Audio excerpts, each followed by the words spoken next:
Hello बच्चों, आज जो हमारा टॉपिक है वो न्यूरॉन है।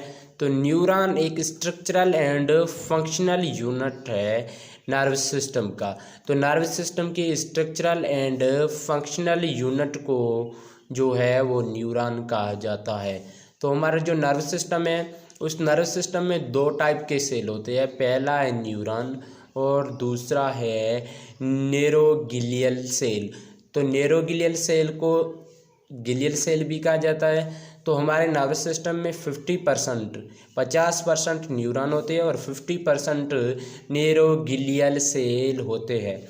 तो न्यूरॉन क्या है? न्यूरॉन जनरेट करते हैं और कंडक्ट करते हैं इलेक्ट्रिक करंट को। तो न्यूरॉन वो नर्वस सिस्टम की सेल है जिसका जो फंक्शन है वो जनरेट और कंडक्ट करना इलेक्ट्रिक करंट को। और न्यूरॉन के जो मेन पार्ट्स है, इसकी मेन पार्ट्स है सोमा और डेंड्राइट, एक्सॉन।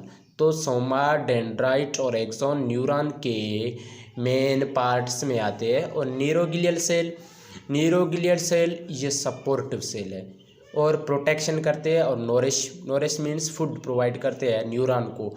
तो ये न्यूरॉन की सपोर्ट करते हैं, न्यूरॉन को प्रोटेक्शन करते हैं और न्यूरॉन को फूड प्रोवाइड करने में जो हेल्प करते हैं उस सेल को न्यूरोग्लियल सेल कहा जाता है।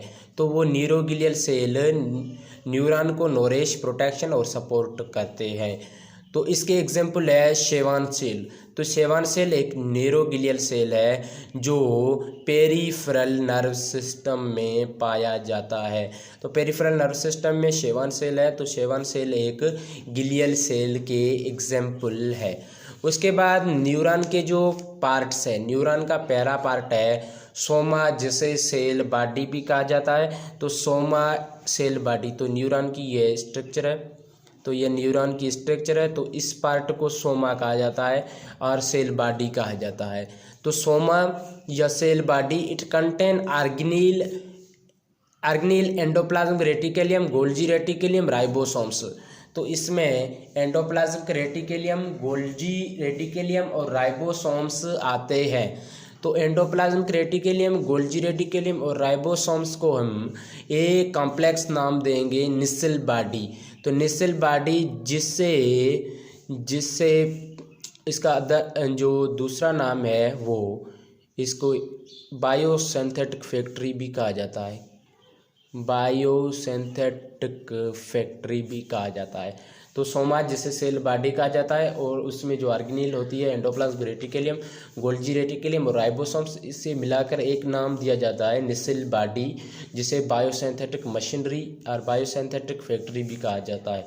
उसके अलावा सोमा में जो ऑर्गेनील होते हैं वो माइटोकॉन्ड्रिया भी होता है, माइक्रोट्यूबुल्स भी होते हैं और इसमें एक सिंगल न्यूक्लियस पाया जाता है। तो ये एक सिंगल न्यूक्लियस है और इस जो बॉडी को हम सोमा का नाम देंगे। उसके बाद है डेंड्राइट।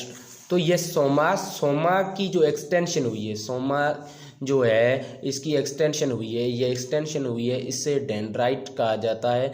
तो ये डेंड्राइट्स हैं और इस अकेले को हम डेंड्रोन कहते हैं। तो डेंड्राइट्स क्या है? डेंड्राइट्स थिन फाइबर्स है। ये एक थिन फाइबर्स है जो एक्सटेंशन सोमा से एक्सटेंशन होके जो बाहर निकलते हैं, तो इसे डेंड्राइट कहा जाता है। और डेंड्राइट का जो मेन फंक्शन है वो किसी भी स्टिमुली, किसी भी स्टिमुली में जो न्यूरॉन रिसीव करता है स्टिमुली, वो जो है डेंड्राइट का काम है। डेंड्राइट जो है हमें रिसीव करने में हेल्प करते हैं स्टिमुली, कोई भी स्टिमुली जो हम रिसीव करते हैं न्यूरॉन से, वो डेंड्राइट का फंक्शन है। तो सिंगल को हम डेंड्रोन कहते हैं।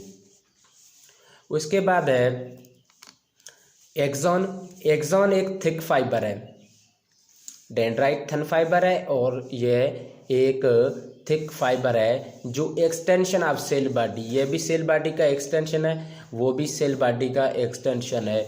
और ये डेंड्राइट के अपोजिट में जो एक्सॉन निकलते हैं और ये भी एक्सटेंशन ऑफ सेल बॉडी के है। और जो एक्सॉन के जो साइटोप्लाज्म होते हैं उसे एक्सोप्लाज्म कहा जाता है और इसकी जो मेम्ब्रेन होती है उसे एक्सोलीमा कहा जाता है। एक्सोन में जो शेवान सेल होते हैं और शेवान सेल फैटी लेयर से बना होते हैं। फैटी लेयर से जो है ये बने हुए होते हैं जिसे माइलिन शील्ड कहा जाता है। तो देखिए स्ट्रक्चर, तो यह एक न्यूरॉन है, मोटर न्यूरॉन है। तो इसके जो ये पार्ट है इसे सोमा कहा जाता है और इसका ये न्यूक्लियस है। और इसके इर्द गिर्द इसके साइटोप्लाज्म में माइटोकॉन्ड्रिया भी मौजूद है, एंडोप्लाज्म के रेटिकुलम भी मौजूद है, गोल्जी बॉडी भी मौजूद है और माइक्रोट्यूबुल्स भी मौजूद हैं। तो endoplasmic reticulum, Golgi reticulum, ribosomes को मिलाकर एक नाम दिया जाता है जिसे निसल बॉडी कहा जाता है। और जो ये एक्सटेंशन हुई है साइटोप्लाज्म में सोमा के, तो इससे डेंड्राइट का नाम दिया जाता है। और इसका जो फंक्शन है वो रिसीव करना स्टिमुली को। और ये नोब लाइक स्ट्रक्चर जो है, जो इस डेंड्राइट के अपोजिट साइड में जो निकले हैं, इसे जो हम नाम देते हैं, इसको हम नाम देते हैं एक्सोन। तो ये एक्सोन है। तो एक्सोन की जो मेम्ब्रेन होती है, इस मेम्ब्रेन को हम नाम देते हैं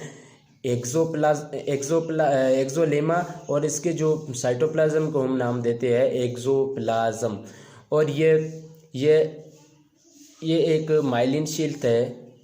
ये इसके जो इर्द गिर्द जो होती है मेम्ब्रेन, उसे कहा जाता है, वो फैटी लेयर की जो बनी हुई होती है उसे जो माइलिन शील्ड कहा जाता है। और ये एक्सोन है, ये माइलिन शील्ड। और जो माइलिन शील्ड और दूसरी माइलिन शील्ड के जो बीच में जो डिस्टेंस होता है, जो इस गैप होता है, इसे रोनवीर नोड कहा जाता है। तो यह थी simple structure of neuron and neuroglial cell.